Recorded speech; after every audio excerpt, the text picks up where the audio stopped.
রাজ্যে পালাবদলের পর বদলেছে প্রশাসনের মেজাজও। যে অভিযোগ একসময় থানার দরজায় গিয়েও গুরুত্ব পায়নি, সেই পুরনো মামলা এবারে হয়ে উঠেছে বড় রাজনৈতিক অস্ত্র। ভোট পরবর্তী হিংসার একাধিক অভিযোগে নতুন করে নড়েচড়ে বসেছে রাজ্য পুলিশ। আর সেই আবহেই এবারে গ্রেপ্তার অনুব্রত মণ্ডল ঘনিষ্ঠ বলে পরিচিত বীরভূমের দাপুটে তৃণমূল নেতা। ঘটনাকে ঘিরে শুরু হয়েছে জোর রাজনৈতিক চর্চা। উঠছে প্রশ্ন, এতদিন পর হঠাৎ সক্রিয়তা কেন? তাহলে কি সত্যিই বদলাচ্ছে প্রশাসনের অবস্থান, নাকি এর নেপথ্যে রয়েছে নতুন রাজনৈতিক উদ্দেশ্য? 2021 সালে বিধানসভা ভোটের পর বাংলার বিভিন্ন জেলায় হিংসার অভিযোগ সামনে এসেছিল।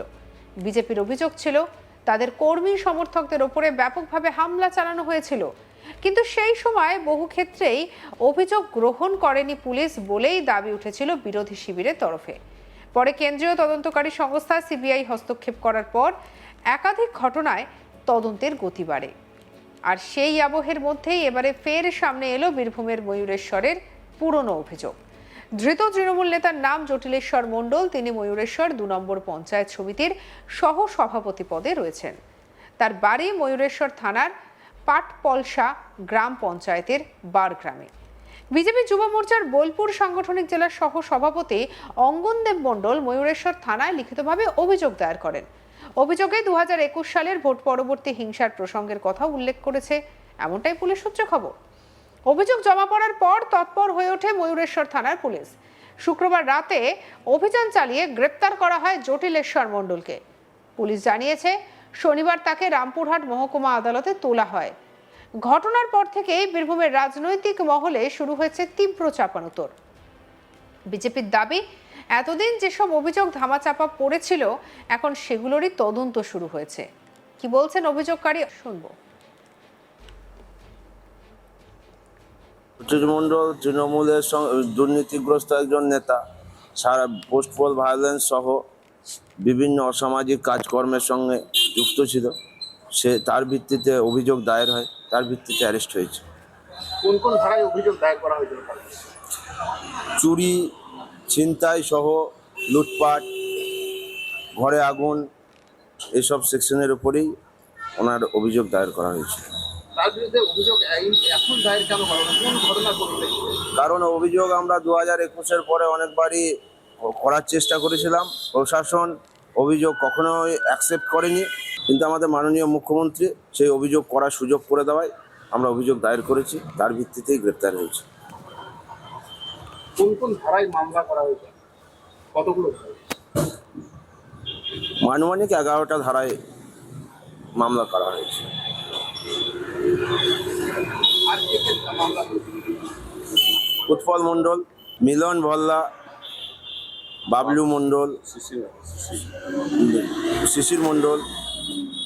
এখন কি চাইছেন? এখন ওনার শাস্তি চাইছে, যাতে যথাযোগ্য আইনানুগ ব্যবস্থা গ্রহণ করে শাস্তি দেওয়া হয়। তার এই গ্রেপ্তারের পরবর্তীকালে এলাকার মানুষ কি বলছে? এলাকার মানুষ খুশি। শুনলাম অনঙ্গদেব মণ্ডলের কথা। অন্যদিকে অপর অভিযোগকারী উৎপল মণ্ডল কি বলছেন, শুনবো। গতকাল জ্যোতির মণ্ডল গ্রেপ্তার হয়েছে, আপনি অভিযোগ দায়ের করেছিলেন? হ্যাঁ, করেছি। কি কি ধারায় অভিযোগ দায়ের? আমার দোকান ছিনতাই, হ্যাঁ, দোকান লুটপাট ভাঙচুর, আমাকে প্রাণে মেরে ফেলার হুমকি। আমি কোনো রকম প্রাণ করে বেরিয়ে যাই। হ্যাঁ, তারপর থেকে আমার দোকান বন্ধ ছিল। 2 বছর পর এই ভোটে জেতার পর আমরা আবার পুনরায় দোকান খুলি এই পারপাসে জটিল মণ্ডলের বিরুদ্ধে। কবে তাদের এই আপনাদের প্রাণ হুমকি দিয়েছিল? 21 সালে 23 সালে বিধানসভা পরে, ভোটের পর। ভোটের পরে আর কি কি করেছিল আপনাদের বিরুদ্ধে? আমাদেরকে ঘর ছাড়া করেছিল। 60+ অঞ্চলে আমরা শতাধিক কর্মীকে ঘর ছাড়া হয়েছিলাম আমরা 1 মাস ধরে। হ্যাঁ, 1 মাস পর জামিন হয়, তারপর আবার সব ফিরে আসে। তার পরিপ্রেক্ষিতে কি কালকে মামলা? হ্যাঁ, তার পরিপ্রেক্ষিতে কাল মামলা। এখন কি চাইছেন? আমরা চাইছি অ্যান্টি সোশ্যাল ওর বিরুদ্ধে কঠোরতম শাস্তি হোক। হ্যাঁ, মানুষ এলাকা খুশি থাকবে। হ্যাঁ, শান্তিপ্রিয় মানুষ খুব আনন্দে আছে এখন বর্তমান সরকারে। ওকে চাইছি কঠিন থেকে কঠোরতম শাস্তি হোক। ভোট পরবর্তী হিংসা এরকম কি আরো কোনো কারোর নাম জড়িয়েছে বা কারোর বিরুদ্ধে অভিযোগ করেছে? না, আমার আপাতত জটিলের বিরুদ্ধে অভিযোগ করেছি, অন্য কারোর বিরুদ্ধে অভিযোগ করিনি। কতগুলো ধারায় মামলা দিয়েছেন? 10-11 ধারায় মামলা দেয়। এ নিয়ে আমাদের কালে শান্তনু হাজরার রিপোর্ট দেখাবো। অনুব্রত মণ্ডল ঘনিষ্ঠ জটিলেশ্বর মণ্ডল এবার রাজ্য পুলিশের জালে। কোন অভিযোগ, কি অভিযোগ এই জটিলেশ্বর মণ্ডলের বিরুদ্ধে এবং তিনি কি পদে ছিলেন অতীতে? শোনা যাচ্ছে যে 2021 সালের ঘটনায়, ভোট পরবর্তী যে হিংসার ঘটনায়, সেই ঘটনার মামলা একেবারে ধামাচাপা পড়েছিল। বঙ্গে গেরুয়া ঝড় বয়েছে, রাজ্যে পালাবদল ঘটেছে, নতুন সরকার গঠন হয়েছে, সাথে সাথে মুখ্যমন্ত্রী হয়েছেন শুভেন্দু অধিকারী। অতীতে যে বিরোধী দলনেতা ছিল, সেই বিরোধী দলনেতা বর্তমানে আজ এই বাংলার মুখ্যমন্ত্রী। আর মুখ্যমন্ত্রী পদে আসীন হওয়ার পরই তিনি কিন্তু স্পষ্ট বার্তা দিয়ে দিয়েছেন যে বিভিন্ন কারণে 2021-এ যে ভোট পরবর্তী হিংসা, সেই ভোট পরবর্তী হিংসাতেও কিন্তু মামলা হবে এবং সেই মামলায় কিন্তু তৃণমূলের নেতা মন্ত্রী কর্মীরা গ্রেপ্তার হবে। প্রমাণ থাকলেই তাদের জেল হাজত বাস করতে হবে। কারণ এই মন্তব্য মুখ্যমন্ত্রী কেন বলেছেন?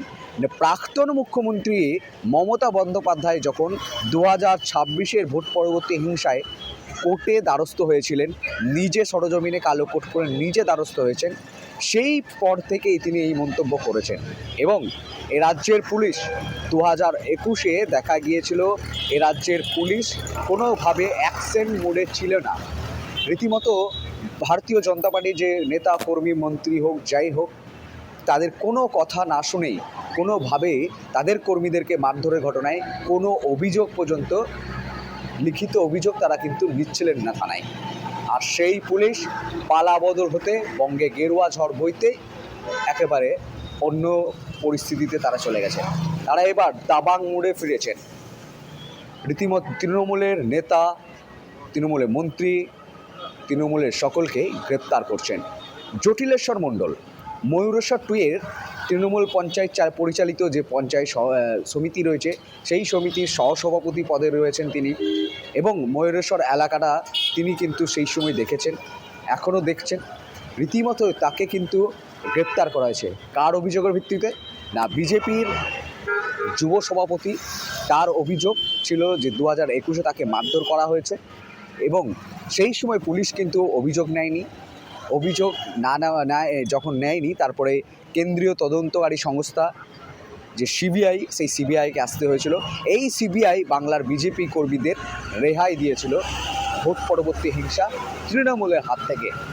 এরপরেই দেখা গেল যে এবার যে জটিলেশ্বর মণ্ডল তৃণমূলের পরিচালিত পঞ্চায়েত সমিতির যে সহসভাপতি, সেই সহসভাপতি তাকে কিন্তু গ্রেপ্তার করা হয়েছে। তাকে কিন্তু গ্রেপ্তার করে রামপুরহাট যে আদালত রয়েছে, সেই আদালতেও তোলা হয়েছে।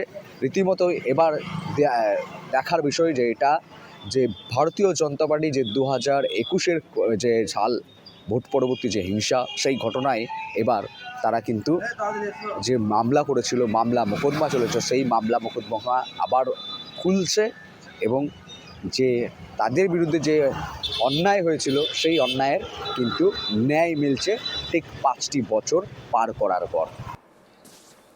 সঙ্গে রাখুন আজ তাক বাংলাকে। অন্যান্য খবরের জন্য সাবস্ক্রাইব করতে ভুলবেন না।